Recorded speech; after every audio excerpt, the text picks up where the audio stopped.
7 mars 2008, grosse prise pour la police thaïlandaise. L'homme qui les dépasse tous d'une tête est précédé d'une réputation internationale. C'est le trafiquant d'armes le plus recherché au monde.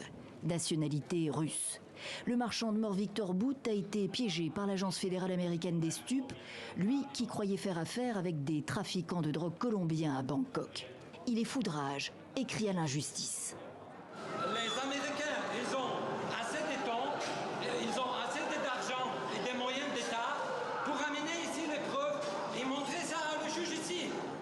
Un an plus tard et quelques kilos en moins, le regard n'a pas bougé.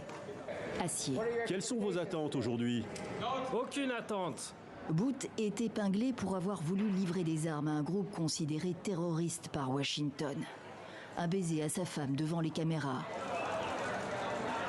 Il est extradé vers les États-Unis et condamné 2 ans plus tard à 25 ans de prison.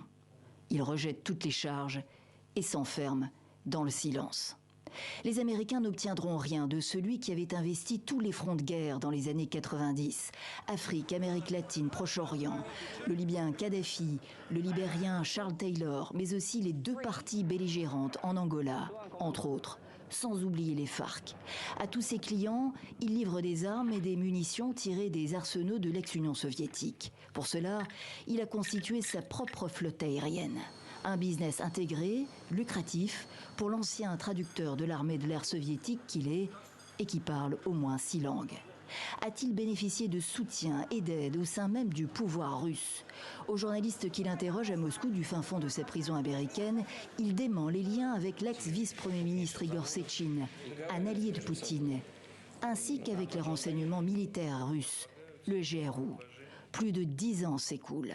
Victor Bout n'a jamais douté de sa bonne étoile à Moscou.